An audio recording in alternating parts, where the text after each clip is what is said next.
I said to myself, "Come now, I will test you with pleasure to find out what is good." But that also proved to be meaningless. "Laughter," I said, "is madness. And what does pleasure accomplish?" I tried cheering myself with wine and embracing folly, my mind still guiding me with wisdom. I wanted to see what was good for people to do under the heavens during the few days of their lives. I undertook great projects. I built houses for myself and planted vineyards. I made gardens and parks and planted all kinds of fruit trees in them. I made reservoirs to water groves of flourishing trees. I bought male and female slaves and had other slaves who were born in my house.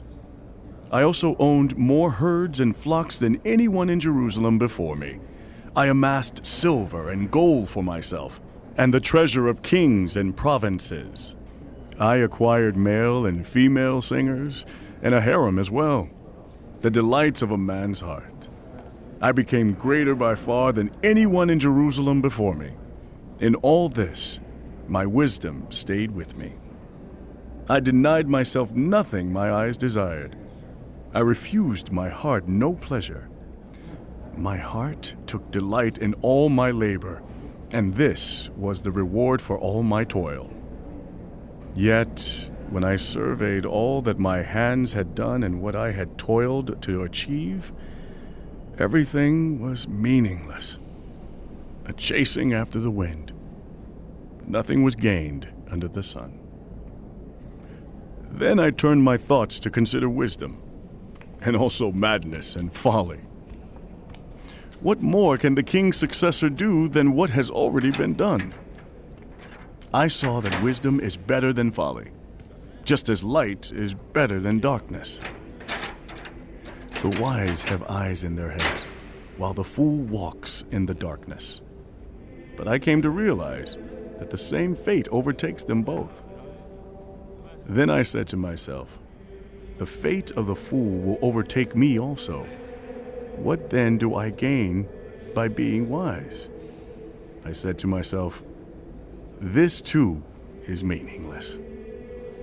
For the wise, like the fool, will not be long remembered.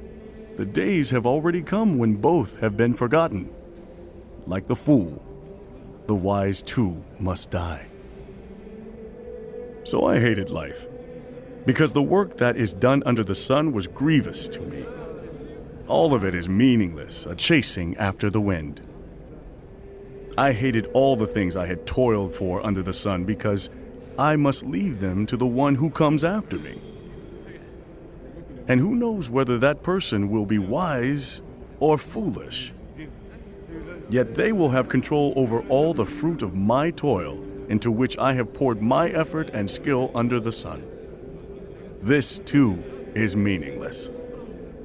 So my heart began to despair over all my toilsome labor under the sun. For a person may labor with wisdom, knowledge, and skill, and then they must leave all they own to another who has not toiled for it. This too is meaningless, and a great misfortune. What do people get for all the toil and anxious striving with which they labor under the sun? All their days, their work is grief and pain. Even at night, their minds do not rest. This too is meaningless. A person can do nothing better than to eat and drink and find satisfaction in their own toil. This too, I see, is from the hand of God, for without him, who can eat or find enjoyment? To the person who pleases him, God gives wisdom, knowledge, and happiness. But to the sinner, he gives the task of gathering and storing up wealth to hand it over to the one who pleases God. This too is meaningless, a chasing after the wind.